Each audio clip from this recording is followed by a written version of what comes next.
Hello बच्चों, जैसा कि पिछले लेक्चर में हमने time response analysis of first order control system पे डिस्कस किया है। आज ये लेक्चर हमारा time response of second order control system पे होगा, जो कि बहुत ही इम्पॉर्टेंट टॉपिक है इस समय, और इस सेकंड यूनिट्स के सबसे इम्पॉर्टेंट टॉपिकों में आते हैं और यहाँ से क्वेश्चंस ठीक ठाक बनने तैयार होते हैं, जहाँ से 10 नंबर आप गेन कर सकते हैं। तो यहाँ पे जो सेकंड ऑर्डर कंट्रोल सिस्टम है, तो यहाँ पे हम लोग पहले एक स्टैंडर्ड इक्वेशन का डिस्कस करेंगे। तो यहाँ पे थोड़ा सा लिखेंगे पहले a second order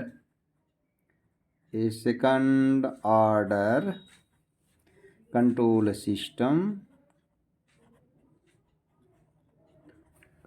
system is one where in the highest power of S, यानी एस टू द पावर जो पावर है in the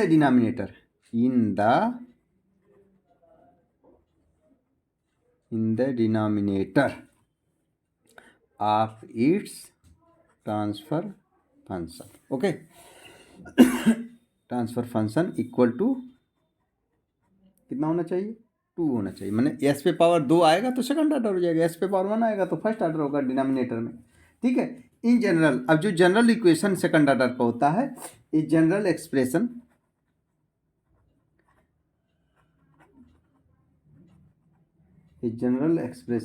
for the transfer function of second order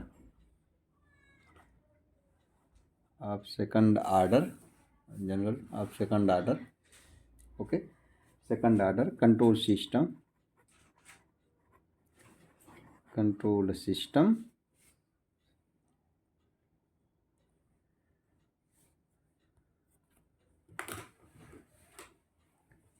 system क्या होता है? सी एस अपॉन आर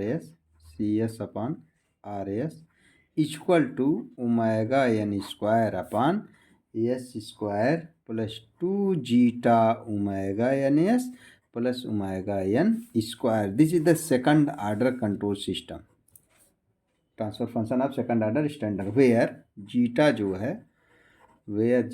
होता है वो damping ratio होता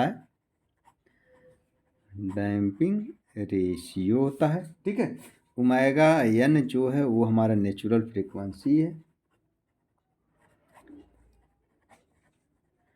इसको थोड़ा सा आपको याद रखना पड़ेगा। नेचुरल फ्रीक्वेंसी आप ऑक्सीलेशन कह सकते हो,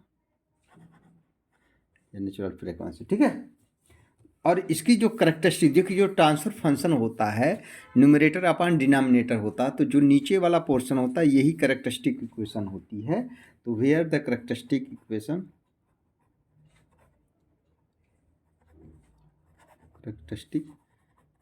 कितना? S square plus 2 zeta omega N S plus omega N square equal to 0। This is the characteristic equation of second order systems. Okay, the damping ratio क्या है, थोड़ा सा यहाँ पे आपको मैं बता देता हूँ, लिख देता हूँ इसकी definition. The damping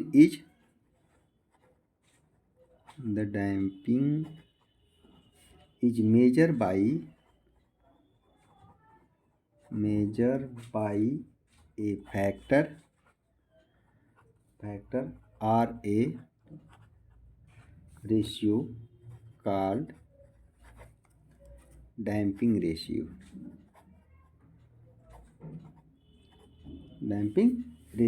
of the system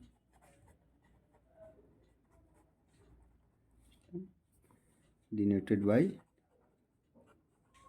क्योंकि ये थोड़ा सा छोटे छोटे डिफिनीशन डिनोटेड बाय जीटा होता है। ठीक है, ये भी आपकी छोटी सी डिफिनीशन है। The damping is the measure by a factor और a ratio called damping ratio of the system denoted by zeta, यानी जीटा से इसको हम क्या करते हैं? डिनोट करते हैं। ओके, तो इसको हम डैम्पिंग रेशियो, क्योंकि 2 नंबर की डिफिनीशंस में भी आ जाता है। तो damping is the measure by factor और a ratio called damping ratio of the system denoted by zeta से इसको हम डिनोट करते हैं। ये आखिर में ट्रांसफर फंक्शन आया क्यों? अगर मैं बाई दी वे अगर एक जो block diagram second order control system में दे दूं आपको, जो ट्रांसफर फंक्शन हम लोग निकालते थे, एक मान लीजिए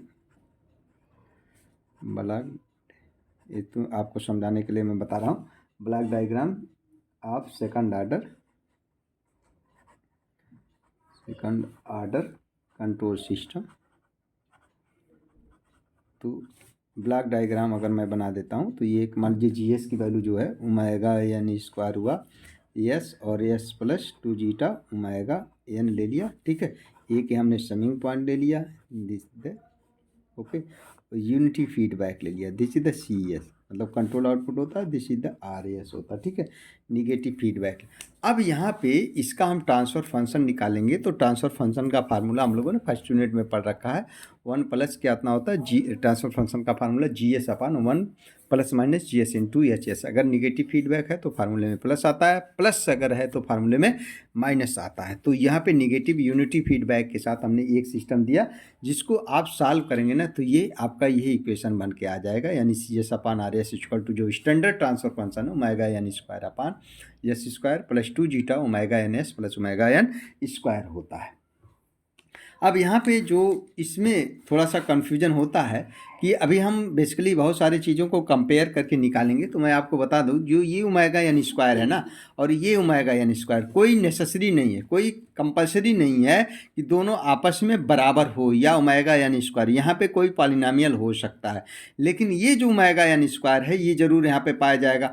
2 जीटा ओमेगा एन जो टर्म्स है ये भी ज़रूर पाया जाएगा, यानी एस स्क्वायर प्लस 2। इसीलिए हम जब कंपेयर करेंगे तो करैक्टरिस्टिक इक्वेशन से कंपेयर करेंगे, क्योंकि न्यूमेरिकल आते हैं और लोग यहाँ पे ओमेगा एन स्क्वायर ऊपर से कंपेयर कर लेंगे, और कोई ज़रूरी नहीं है कि ये ओमेगा एन स्क्वायर और ये वाला ओमेगा एन स्क्वायर की दोनों की वैल्यू न्यूमेरिकल में सेम दिए हो। इसीलिए ये यहाँ पे बहुत बड़ा कन्फ्यूजन होता है। जो लोग नोट्स बना रहे होंगे तो नोट्स करके इस चीज़ को लिख लेंगे। क्या लिखेंगे? In practice it is not necessary, in practice it is not necessary, not necessary that numerator must be always omega n square. It may be other constant or polynomial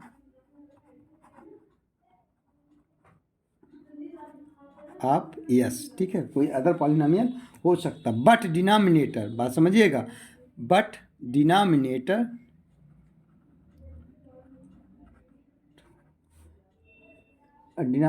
middle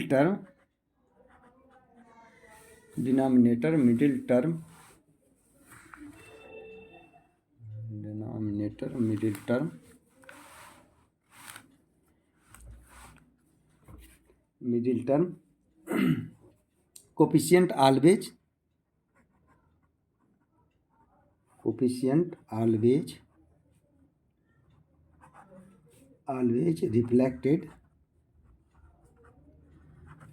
reflected किससे? 2 zeta omega N. ये जो middle term है कहाँ पे, ये वाला जो middle term 2 zeta omega यानी ये ऑलवेज यही रहेगा, ये डिस्टर्ब नहीं होगा, उसकी वैल्यू उसके बराबर होगी। Middle term coefficient always reflected 2 zeta omega N and omega N square of the system respectively.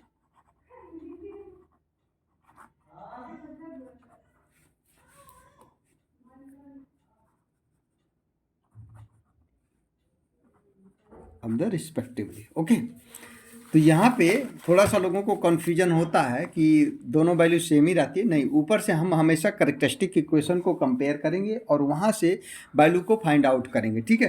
तो यानी सेकंड ऑर्डर जो time response of second order control system होता है उसका C S upon R S यानी ट्रांसफर फंक्शन कितनी होती है ये याद होना चाहिए हर स्टूडेंट को। Omega N square upon S square plus 2 zeta omega N S plus omega N square, this is the standard transfer function of second order system, ठीक है। अब इसी पे हमको क्या है, जीटा की वैल्यू पे न्यूमेरिकल आता है कि अगर जीटा की वैल्यू लेस देन है तो क्या होगा, ग्रेटर 1 से ग्रेटर देन है तो क्या होगा, 1 इक्वल टू है तो कितना होगा, या 0 है तो क्या होगा। ये 4 केसेस बनते हैं, इन चारों को 1 बाई 1 हम लोग डिस्कस करेंगे। और इसीलिए अब हेडिंग आप लोग लगा लेंगे क्या, effect of zeta, effect of zeta, और जीटा क्या है ये आप जान चुके हैं, पीछे मैंने लेक्चर में बताया। This is the damping ratio, यानी इफेक्ट ऑफ डैम्पिंग रेशियो कह सकते हैं, effect of zeta on second order system performance.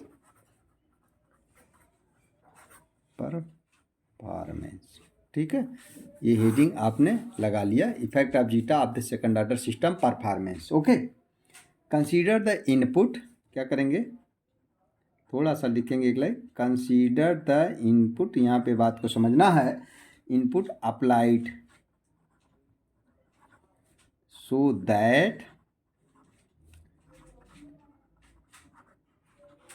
That standard second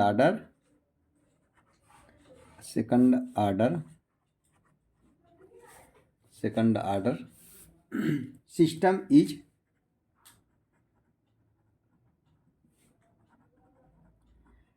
unit step. ठीक है, बात समझिएगा, यहाँ पे जो स्टैंडर्ड सेकंड ऑर्डर ये यूनिट स्टेप पे ले रहे हैं, यानी दैट इज कह सकते हैं कितना, आर एस इक्वल टू जो रेफरेंस इनपुट ले रहे हैं 1/s ले रहे हैं। क्लियर, ये आपका यूनिट स्टेप रिस्पांस पे ही आपका सिलेबस में है। तो वाइल यहाँ पे लिखेंगे वाइल CS/RS इक्वल टू कितना होता है standard, omega N square upon S square plus 2 zeta omega N S plus omega N square. Okay, ये हो गया।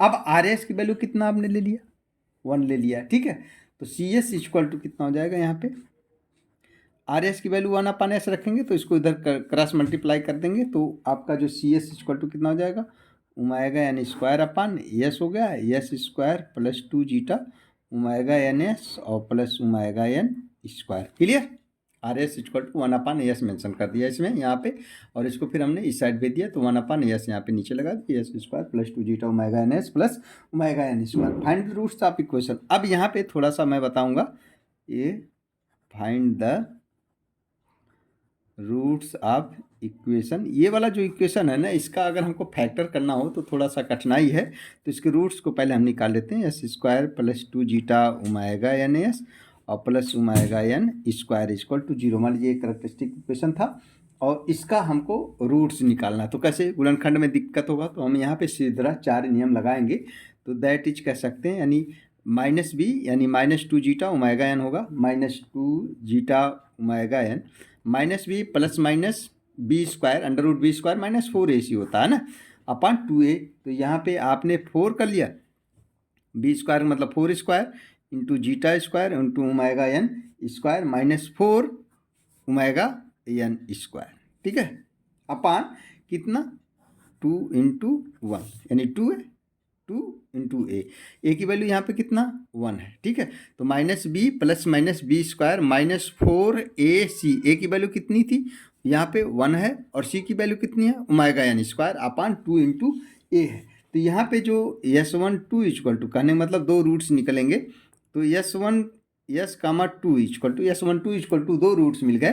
तो थोड़ा सा सिंप्लीफाई कर लें, देखिए यहाँ पे 4 और 4 हम इसमें से यहाँ पे कामा ले लेंगे, तो अंडर रूट के अंदर 4 है ना, और बाहर आ जाएगा तो 2 हो जाएगा, है ना। यहाँ पे 4 और 4 हम क्या कामा निकालेंगे अंडर रूट के अंदर ही, और अंडर रूट के बाहर आएगा तो 2 आ जाएगा, यहाँ पे 2 आएगा, और 2 और 2 ये फिर हम इसमें से कामा निकालेंगे तो बाहर 2 आ जाएगा, और नीचे वाला जो 2 है उससे हमारा कैंसिल हो जाएगा। कहने मतलब देखिए इतना बचेगा, -zeta omega N plus minus under root zeta square into omega N square upon 4 omega N square. Okay, इतना बचेगा। अब आप यहाँ पे ओमेगा एन स्क्वायर ये भी ओमेगा एन स्क्वायर को भी कामा ले लें तो बाहर आ जाएगा कितना, ओमेगा एन आ जाएगा।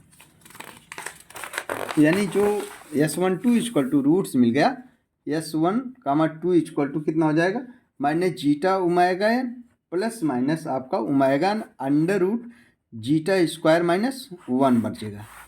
पीछे चलते हैं, थोड़ा सा समझ लें। देखिए यहाँ पे कितना है आपका, ये था वैल्यू, यहाँ पे ये वैल्यू आपकी इतनी थी, -zeta omega N plus minus under root zeta square into omega N square minus omega N square था, ओमेगा एन स्क्वायर इसमें भी है ओमेगा एन स्क्वायर, यानी अंडर रूट के अंदर ही अगर कामा ले लें तो ओमेगा एन स्क्वायर बनेगा और ब्रैकेट में जीटा स्क्वायर -1, और omega N square under root में है तो बाहर ओमेगा एन आ जाएगा। ठीक है, तो यही मैंने यहाँ पे लिख दिया S12 equal to 2 roots minus zeta omega N plus minus omega N under root zeta square -1, ये आपका इसका फैक्टर। तो इनको हम देखिए, जब ये माइनस है अगर हम लोग फैक्टर करते तो जो माइनस वाला है वो प्लस में हो जाएगा, जो प्लस वाला माइनस है, यानी जो बनेगा देखिए यहाँ पे वी कैन राइट हम लिख रहे हैं, वी कैन राइट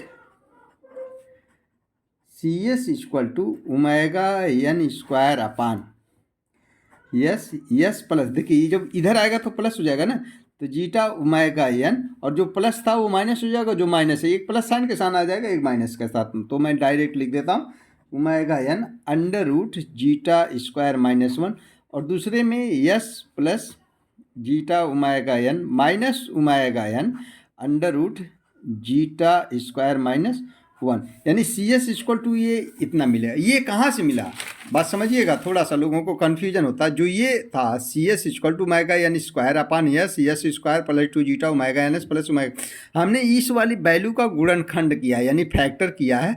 इसको फैक्टर करके जो रूट्स मिले थे वो यहाँ पे हमने एडजस्ट, यानी यस इंटू इतना यहाँ पे ये चीज़ हमने जो लिखा है यही लिखा है। ओमेगा एन यस पहले से था, और बड़ा जो स्टैंडर्ड सेकंड ऑर्डर से करेक्टरिस्टिक इक्वेशन था उसका हमने फैक्टर करके दो रूट्स के टर्म्स में इसको लिख लिया। तो यहाँ पे थोड़ा सा लिख लेंगे, the nature of these roots is dependent, ठीक है, dependent on damping ratio zeta, ठीक है। अब इसके जो रूट्स है ना डैम्पिंग रेशियो जीटा पे डिपेंड करेंगे। अब यही जो है इनके केस जो है हम डैम्पिंग रेशियो को कंसीडर करेंगे। तो पहले हेडिंग लिखेंगे कंसीडर द फॉलोइंग केस। यहाँ पे 4 केस हैं, चारों को डिस्कस करेंगे, और यही जो है चारों केसेस में से कोई एक केस आपसे ज़रूर पूछा जाएगा। पहला हम हेडिंग लगाएंगे यहाँ पे केस फर्स्ट जो है हमारा, केस फर्स्ट जो है वो आपका वेयर, हमने ये कहा कि एक जो जीटा की वैल्यू है ना 1 से ज़्यादा हो लेकिन इनफाइनाइट से कम हो, ऐसा केस लिया। और अगर किसी जीटा की वैल्यू 1 से ज़्यादा आ रही है तो इसको हम ओवर डैम्प केस बोलते हैं। कैसा केस बोलते हैं?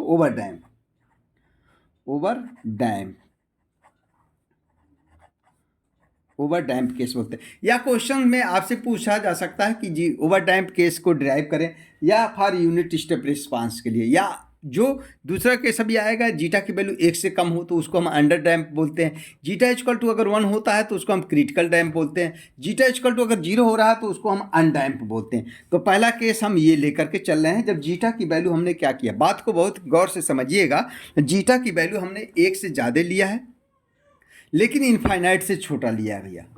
तो यहाँ पे जो रूट्स थे आप बात समझिएगा, जो 2 रूट्स निकले थे S12 इक्वल टू 2 रूट से माइनस जीटा ओमेगा एन, सारा लोचा इसी में है, omega N under root zeta square -1, ये हमारे द रूट्स आर जो थे। अभी जो हमने अब इसी रूट्स का ही लोचा, इसी रूट्स में जीटा की वैल्यू हमने ये कहा कि 1 से ज़्यादा ले लिया जा लेकिन इनफाइनाइट से छोटा हो, मतलब 1 से बड़ा है, ठीक है, 1 से बड़ा है। जब हम रूट्स की वैल्यू 1 से बड़ा ले रहे हैं, मतलब सपोज दैट 2 ले लेते हैं, तो और नेचुरल फ्रीक्वेंसी है वो कभी निगेटिव नहीं होती है, पॉजिटिव ही रहेगी।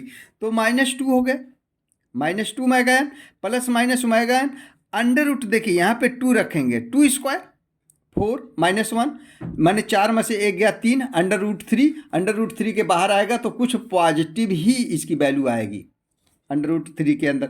तो यानी आप ये सोचिए, तो ये आपका जो इक्वेशन बन रहा है, कहने का मतलब ये हो रहा है that is S12 equal to जो रियल हो रहा है।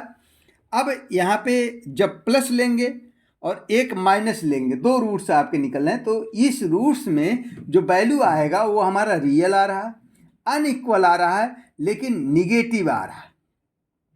अब मान लीजिए फॉर एग्जाम्पल के लिए समझ ही लेते हैं, आप खुद ही सोचिए, माइनस जीटा की वैल्यू मान लीजिए आपने जीटा इक्वल टू 2 ले लिया, क्लियर। ओमेगा एन की वैल्यू मान लीजिए 50 ले लिया, ओके। प्लस आपका यहाँ पे 2 है ना, तो ये प्लस वाले को लेके चलते हैं। ओमेगा की वैल्यू 50 ले लिया और जीटा की वैल्यू आपने यहाँ पे 4 है, 3 का स्क्वायर है तो 4 -1 ले लिया, तो यानी -2 इंटू 50 यानी 100 और 50 √3 आ गया। ठीक है, तो ये आपका -100 और प्लस आपका 50 इंटू √3 आएगा। क्लियर, 50 √3 जब आपका आएगा तो ये आपका -100 से तो छोटा ही रहेगा। √3 का कैलकुलेटर होता तो वैल्यू पता चल जाती। √3 के तो यहाँ पे यानी आपकी जो वैल्यू आ रही निगेटिव ही आई। ठीक है, अब मान लीजिए ये माइनस लेके चलते, बात समझिएगा, सेम वैल्यू पे चेक करेंगे, माइनस लेके चलते किसकी, जीटा की वैल्यू, अरे सॉरी ये रूट्स को निगेटिव लेकर के जब चल रहे हैं, जीटा की वैल्यू तो वही रहेगी, ओमेगा एन की वैल्यू आपकी वही थी, जो प्लस था वो आपका क्या हो जाएगा, माइनस हो जाएगा। बात समझिएगा, ये भी माइनस, ये भी -100 और माइनस इतना, तो माइनस ही, वो भी नेक्स्ट टर्म्स भी आपका निगेटिव आएगा। लेकिन यहाँ पे -100 में से ये 50 √3 घट रहा है, यानी ये -100 से में से माइनस हुआ और ये माइनस में और जुड़ रहा है, तो दूसरा वाला, यानी इसीलिए जो इसके रूट्स आ रहे हैं वो आपके रियल आएंगे। देखिए रियल ही आ रहे हैं क्योंकि इमेजिनरी टर्म्स नहीं आ रहे हैं, तो द रूट्स आर क्या आ रहे हैं, रियल आएगा। ये तो 100% गारंटी है। अनइक्वल है क्योंकि ये माइनस निगेटिव है, ये -100 से ज़्यादा आ रहा है और ये 100 से कम आ रहा है निगेटिव में, अनइक्वल आएंगे, ये बराबर नहीं होंगे। अनइक्वल एंड निगेटिव भी होंगे, दोनों रूट्स में से कोई भी रूट से पॉजिटिव नहीं है, इसको हमने कुछ एज्यूम कर लिया। से आप में मान लीजिए -k1 एंड -k2 दो रूट्स मिले थे हमको, निगेटिव है, अनइक्वल है और रियल है, इमेजिनरी नहीं है, जब केस हमने जीटा की वैल्यू 1 से ज़्यादा लिया। बात समझिएगा, अगर किसी को नहीं समझ में आता है तो प्लीज़ कमेंट करके हमको ज़रूर बताएं, हम इस चीज़ का फिर से समझा देंगे, अलग से वीडियो बना देंगे। अगर किसी को न समझ में आए वो हमको व्हाट्सएप कॉल भी कर सकता है मेरे नंबर पे, और वो हमसे डायरेक्ट भी समझ सकता है, वीडियो कॉल में हम करके दिखा देंगे कि कैसे आ रहा है, लेकिन कंसेप्ट क्लियर होना चाहिए आप लोगों का।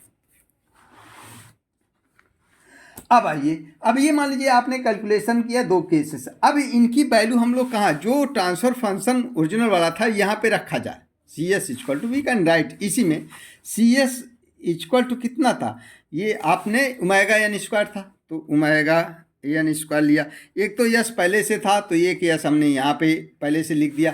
ठीक है, अब यही रूट्स जो थे ना इसी के तो वैल्यू है, ये -k1 है और ये -k2 यहाँ पे रख दिया जाए, तो यानी जो रूट्स मिले omega N square upon S, और यहाँ पे S plus k1 and S plus k2 हो जाएगा। k1 k2 की वैल्यू आप जान पा रहे हैं, आपने क्या है, मैंने zeta omega N plus omega N under root zeta square -1, ठीक है, और उसी तरीके से वो प्लस के साथ है। ठीक है, अब मान लीजिए यहाँ पे हमने अज्यूम कर लिया, अब इसका हम क्या करेंगे, पार्शियल फ्रैक्शन कर दिया जाए। पार्शियल फ्रैक्शन करेंगे तो a अपान एस आएगा और plus b upon S plus k1 आएगा and plus c upon S plus k2 आएगा। अब इसका हम लोग क्या करेंगे, taking Laplace inverse, taking Laplace inverse, CT will take the following form, तो CS का कितना लाप्लास ट्रांसफॉर्म हो जाएगा, लाप्लास इनवर्स CT हो गया। ठीक है, A अपान एस है तो इसका कितना हो जाएगा, A हो जाएगा, plus B upon S plus K है यानी S प्लस A है तो B हो गया, और e⁻ -k1t हो गया, और प्लस इसी तरीके से C e⁻ -k2t हो गया, ये CT इक्वल टू मिल गया। बात समझिए, यहाँ पे देखिए जब CT इक्वल टू यानी जो एक्सपोनेंशियल टर्म है, यही ध्यान रखना है, जो e⁻ टर्म है ना ये सब ट्रांजिएंट टर्म है, जो बच गया वो CSS टर्म है। तो यहाँ पे आप देखिए यानी जो टोटल टाइम CT कितना होता है, CSS टाइम और प्लस आपका CTT टाइम यानी ट्रांजिएंट टाइम, तो CSS कितना इसमें निकल के आया, देन CSS इक्वल टू क्या मिला, A एंड CT A, और यही हमारा स्टडी स्टेट आउटपुट है, दिस इज द स्टडी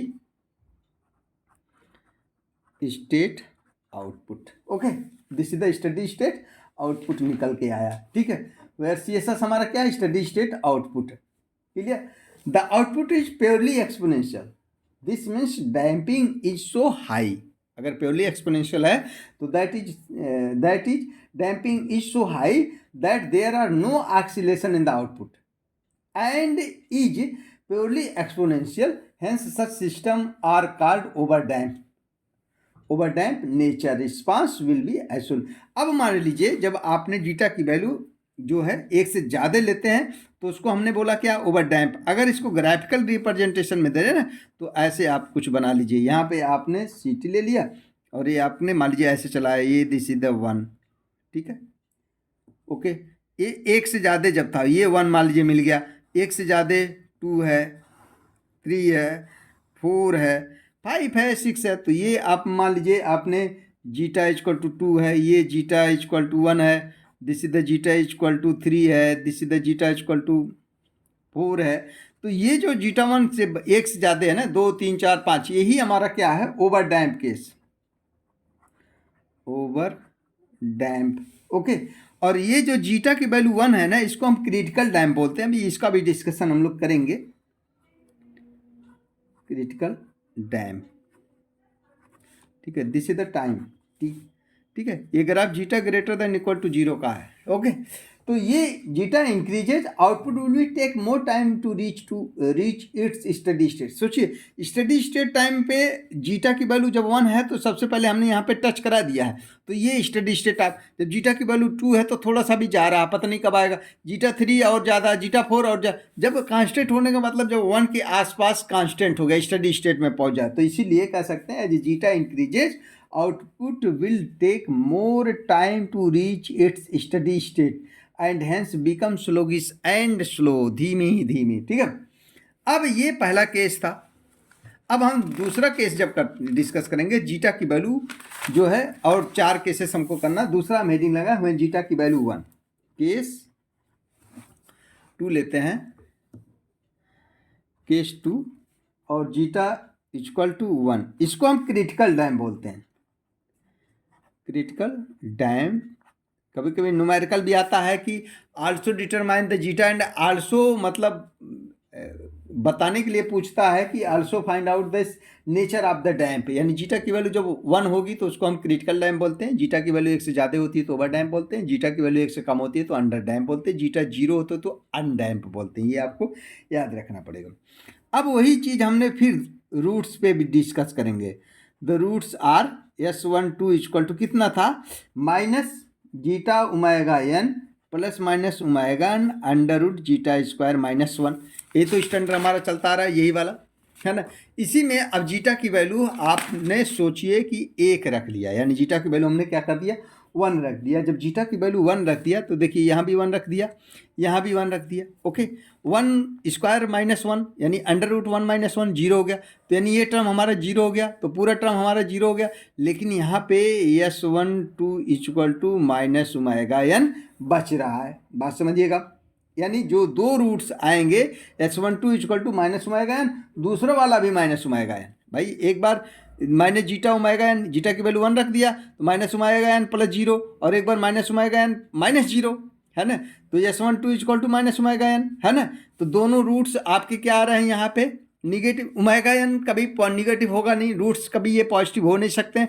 तो जो रूट्स मिले इसके आपके दैट इज रियल हैं, इक्वल हैं एंड निगेटिव हैं, यानी दोनों minus omega N that is roots कह सकते हैं, इक्वल हैं, निगेटिव हैं एंड रियल है, ठीक है भाई। रियल है माइनस 50, ठीक है। दोनों के केस में इक्वल है, दोनों के केस में निगेटिव है और दोनों के केस में रियल है। तो दोनों रूट्स आपस में इक्वल है, निगेटिव है एंड रियल है, okay.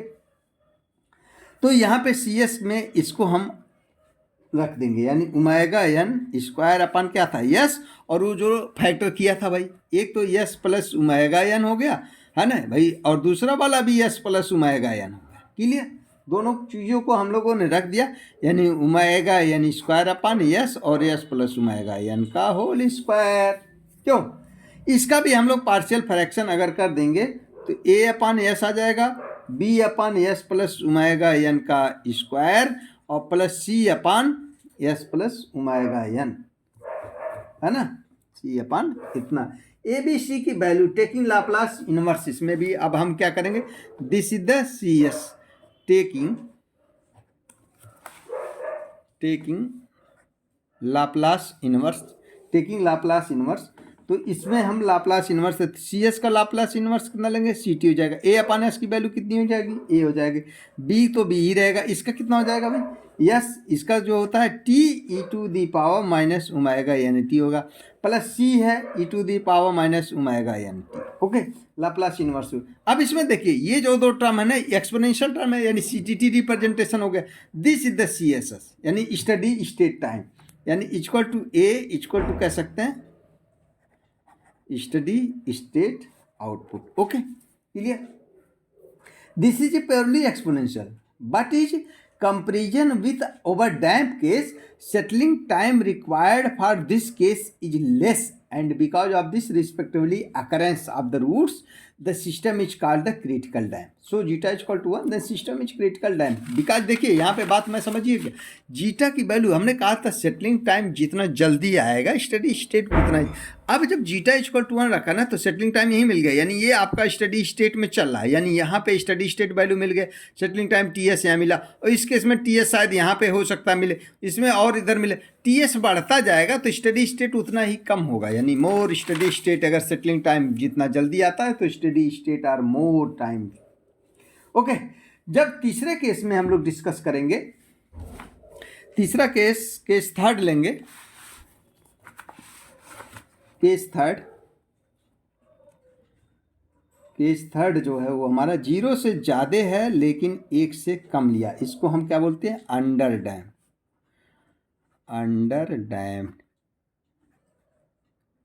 Damp case. Okay, under damp case. I hope जो लोगों ने नोट्स बनाते हैं उन्हीं के लिए मैं ऐसा मतलब लिखता रहता हूँ, अदरवाइज नहीं लिखता। कुछ बच्चों ने बोला कि सर हम लोग बहुत नोट्स बनाते हैं, आप नोट्स अच्छे से बनवा दिया करें। तो केस 0 से ज़्यादा लिया है, 1 से कम लिया है, ठीक है, तो इसको हम अंडर डैम्प केस बोलते हैं। जीटा की वैल्यू 1 से कम तो अंडर डैम्प होता है, ठीक है। अब यहाँ पे द रूट्स लिखेंगे, the roots are S1, 2 equal to minus zeta omega N plus minus J omega under root 1 minus zeta square. ये कहाँ से आया, ऐसा कैसे लिख दिया हमने, तो थोड़ा सा मैं बता देता हूँ। S1 2 इक्वल टू आपका जो ओरिजिनल है zeta omega N plus minus omega N under root zeta square minus 1 था, ये है ओरिजिनल।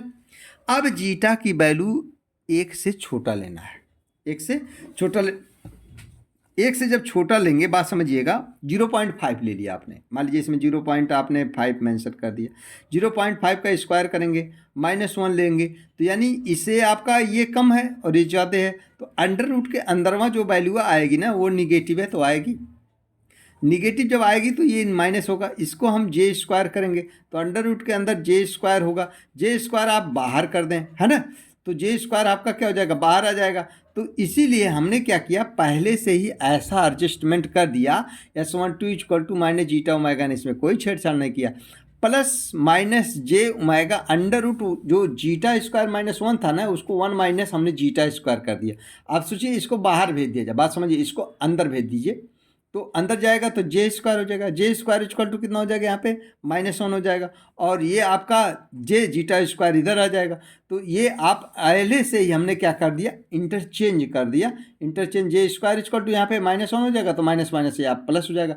तो इसलिए हमने क्या किया, ऐसा एडजस्टमेंट कर दिया पहले से थोड़ा सा, -1 minus zeta omega N plus minus J omega under root 1 minus zeta square. बात समझ पा रहे होंगे, जो लोग नहीं समझेंगे फिर से देख लें क्यों ऐसा हुआ। ये मैंने बताया कि ये जीटा की वैल्यू 1 से हम कम लेंगे, 1 से कम लेंगे तो ये आपका 1 से कम ही रह जाएगा, यानी 0.5 ले लिए, 0.2 ले लिया, 0.3 ले, कुछ भी ले लीजिए, 1 से कम ही होगा, इसका स्क्वायर 1 से कम ही रहेगा, वो घटेगा तो अंदर निगेटिव वैल्यू पाई जाएगी। ओके, अंदर निगेटिव है तो उसके स्थान पे हमको जे स्क्वायर करेंगे, तभी हम वर्गमूल ले सकते हैं, सॉरी एलसीएम निकाल पाएंगे, और उसके बाहर लाएंगे तो जे आएगा।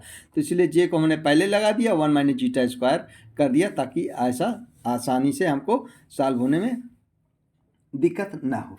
तो यहाँ पे अब अगर ये ऐसा टर्म्स बन गया ना, तो यहाँ पे आप समझिए कि जो जीटा की वैल्यू है, मैं क्या बताना चाहता हूँ, अब जो जीटा की वैल्यू 1 से कम दिया गया है, तो मान लीजिए 0.5 है, माइनस ओमेगा एन हो गया, प्लस जे ओमेगा और A1 माइनस 0.5, मतलब अब तो ये पॉजिटिव आएगा ना, तो ये बता रहा है कि इसके जो रूट्स आ रहे हैं, the real part will be always negative. जो इसका रियल पार्ट है, बात समझिएगा, ये ऑलवेज निगेटिव रहेगा और ये इमेजिनरी पार्ट है।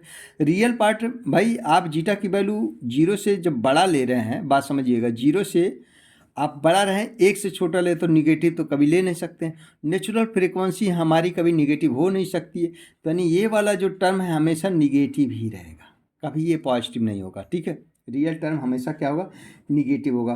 Omega naught can not be negative for the practical system में। ओके, तो ये आपका हमेशा निगेटिव ही रहेगा और ये जे ओमेगा एन आपका वही रहेगा 1 माइनस जीटा स्क्वायर, यानी ये आपका छोटा रहेगा, उसमें से घटेगा। तो यानी अभी हम पर्टिकुलर कुछ कह नहीं सकते हैं कि कैसा रूट्स यहाँ पे मिल पा रहा है। यहाँ पे थोड़ा सा कॉम्प्लिकेटेड केसेस बनते हैं और यही मोस्ट इम्पॉर्टेंट है और यही आपके पेपर में आने के चांसेस भी ज़्यादा होते हैं, क्योंकि इसके डेरिवेशन थोड़ा सा लेंदी है। तो minus zeta omega N plus minus J omega N under root 1 minus zeta square. अब जीटा की वैल्यू कुछ भी आप सॉल्व करके जीटा की वैल्यू 1 से कम रखें तो ये आपका रूट्स आराम से निकल जाए। यानी यहाँ पे कॉम्प्लेक्स रूट्स आ रहे हैं। बताने का मतलब ये है कि कॉम्प्लेक्स रूट्स जरूर आएगा, क्योंकि negative real plus minus J omega आएगा ही आएगा इनटू दिस वैल्यू। तो एज जीटा लेस देन 1, यहाँ पे हम आपकी जानकारी के लिए लिख सकते हैं as zeta less than 1, then term हमने क्या किया है, then term under root zeta square minus 1 is written as J under root 1 minus zeta square कर दिया। ठीक है, बदल दिया भाई, जे को बाहर भेज दीजिए, फिर पहले वाले पोजीशन पे आप आ जाएंगे। हेंस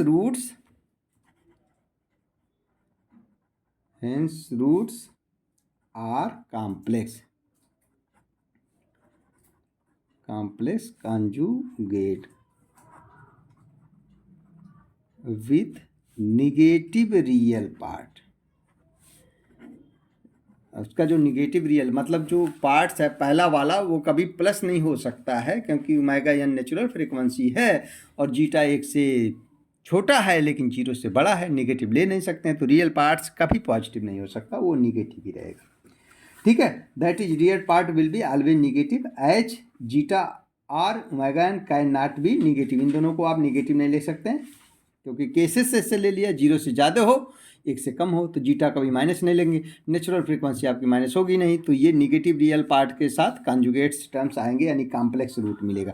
यानी यहाँ पे C S equal to omega N under root S हो गया, और यस प्लस आपका zeta omega N minus J omega N under root 1 minus zeta square. एक टर्म तो ये बन गया और एक ही माइनस के स्थान पे प्लस हो जाएगा, यानी S plus zeta omega N और plus J omega N under root 1 minus zeta square. ठीक है, तो ये आपके रूट्स बन गए। तो यहाँ पे आप कह सकते हैं यानी ओमेगा एन स्क्वायर, इन दोनों को मल्टीप्लाई कराएंगे ना तो पहला वाला इक्वेशन वो मिल जाएगा, S square plus 2 zeta omega N S और प्लस ओमेगा एन स्क्वायर। इसका आप पार्शियल फ्रैक्शन करेंगे तो A upon S plus B S plus C upon S square plus 2 zeta omega N S और प्लस ओमेगा एन स्क्वायर। एक term तो A बनेगा। ठीक है, B A upon S plus B S plus C upon S square plus 2 zeta omega N S plus omega N square. ये partial fractions के terms इसमें टूटेंगे। अब यहाँ पे भी क्या करना है हमको, टेकिंग लाप्लास इनवर्स लेना है। Taking Laplace inverse. ठीक है, CT will take the following terms। CT equal to CSS का जो हो गया है ना, टाइम लाप्लास इनवर्स CT हो गया, A अपान एस का कितना हो जाएगा, A हो जाएगा, प्लस इसका जो बना वो हम लिख रहे हैं क्या होता है, K dash E to the power zeta omega N T into sine omega N under root 1 minus zeta square T plus theta. यानी CT इक्वल टू इतना होता है। ए अपान एस का तो लाप्लास इन्वर्स तो सबको पता है कि 1 होता है, लेकिन बी एस प्लस सी अपान जो ये वाला टर्म है ना, ये इक्वल टू हमने लिख दिया कितना, K dash E to the power zeta omega N T into sine bracket में omega N under root 1 minus zeta square T plus theta.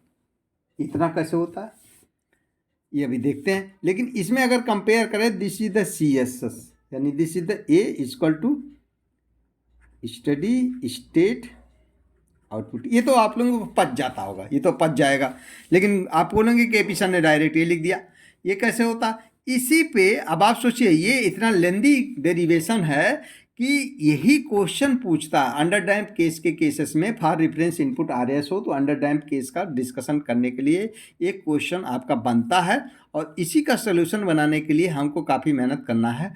अब यहाँ पे इसको मैं बनाता तो बहुत लेंदी चला जाता, अलग से हेडिंग डाल करके जो क्वेश्चन पूछता है उस पर एक अलग हेडिंग लगाई जाएगी, और इस केस को हम लोग फिर से डिस्कस वहाँ पे करेंगे, जो डेरिवेशन आपको अच्छे से एग्जाम में तैयार करके जाना ही जाना है, ठीक है।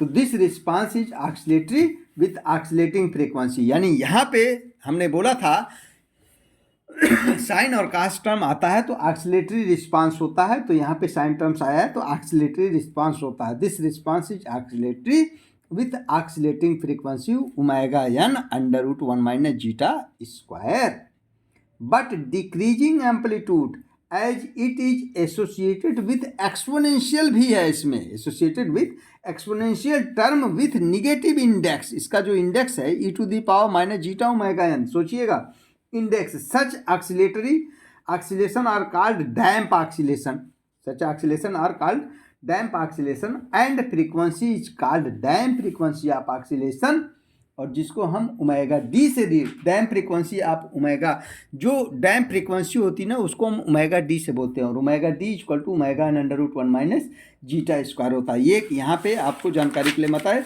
कि थोड़ा सा ये सब चीज़ें अगर कुछ लोग लिख रहे होंगे तो मैं लिख देता हूँ क्या आपको लिखना है, क्या लिखना है, यहाँ पे लिखना पड़ता है थोड़ा सा। The response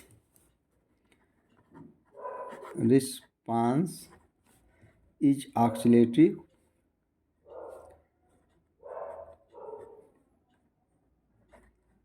with oscillating frequency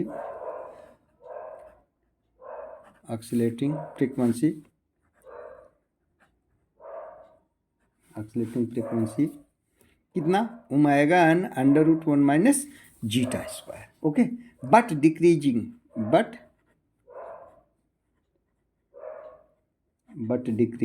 amplitude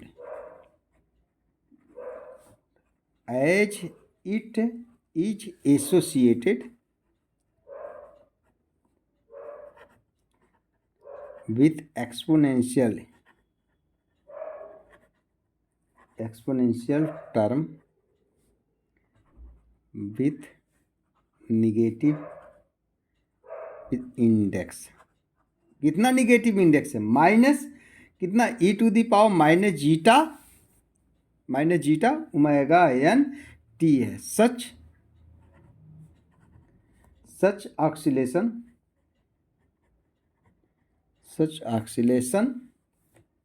are called damp oscillation,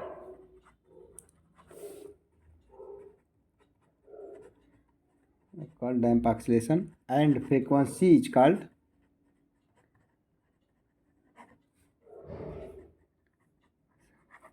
damp frequency, ठीक है, are called damp frequency,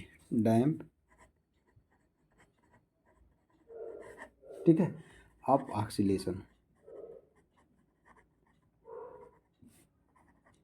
इसको हम रिप्रेजेंटेशन, जो डैम्प फ्रीक्वेंसी होती है उसको हम ओमेगा डी से रिप्रेजेंटेशन करते हैं। इस पर एक न्यूमेरिकल आता है, also determine the omega D, यानी डैम्पिंग फ्रीक्वेंसी बोलता है, तो कह सकते हैं damp frequency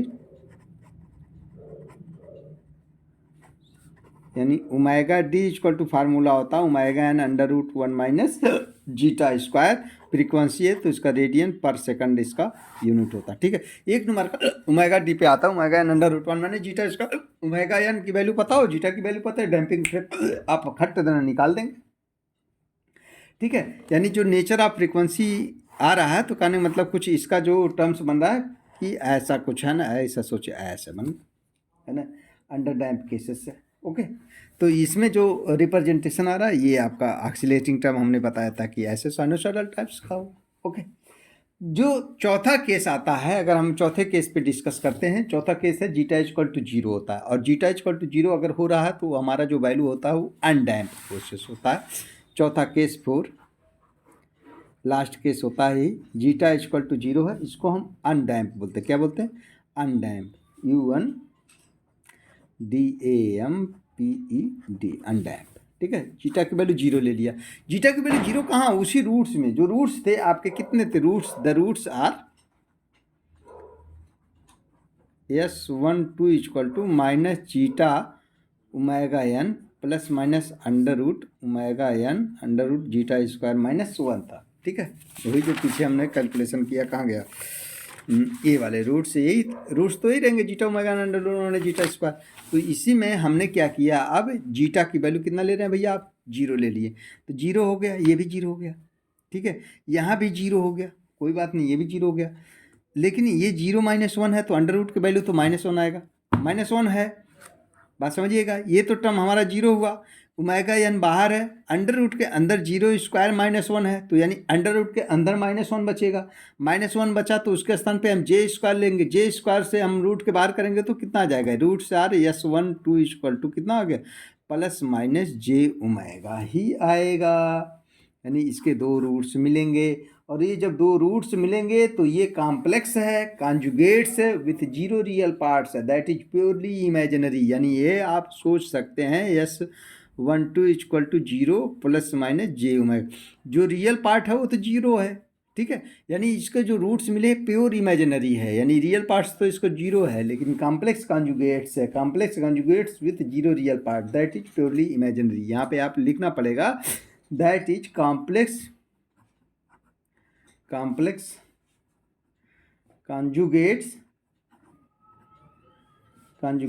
with zero real parts, that is purely imaginary,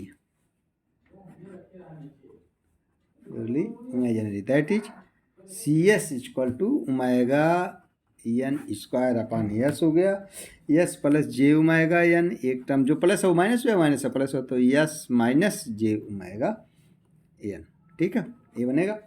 इसको आप कह सकते हैं ओमेगा एन स्क्वायर अपान, एक तो एस हो गया, ए प्लस बी और ए माइनस बी है, तो यानी एस स्क्वायर माइनस ए स्क्वायर माइनस बी स्क्वायर हो जाएगा ना, तो एस स्क्वायर, और जब ए स्क्वायर माइनस बी स्क्वायर होगा तो जे स्क्वायर फिर हमारा क्या हो जाएगा? प्लस हो जाएगा, तो यानी S square plus omega N square बनेगा।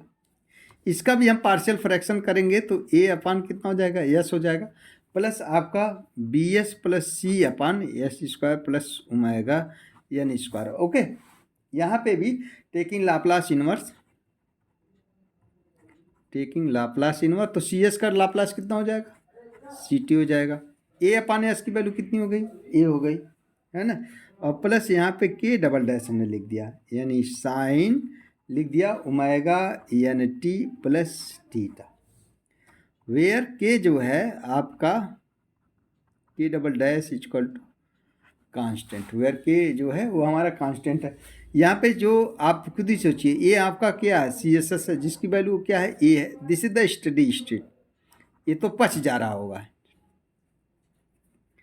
स्टडी स्टेट, ठीक है, लेकिन ये फिर दिक्कत कर रहा है, यानी फिर इसमें समस्या जनरेट हुई।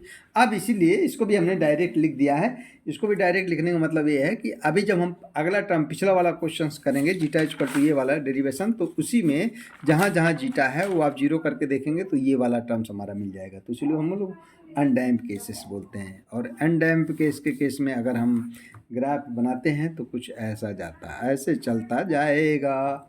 यहाँ पे जीटा इक्वल टू जीरो हो जाएगा, this is the C S S steady state time, और this is the C T है, और ये 1 है, और ये आपका टाइम, ठीक है। अनडैम्प यानी जीटा इक्वल टू जीरो है इसमें, ठीक है। तो एक लेवल में ऐसे होता चला जाएगा। तो इस प्रकार से जो एक्चुअली में इफेक्ट ऑफ जीटा की जो वैल्यू थी, ये 4 केसेस आते हैं, zeta equal to 1, zeta less than 1, zeta greater than 1। ये इस पे एक न्यूमेरिकल का एक डेरिवेशन आपका जरूर बनेगा।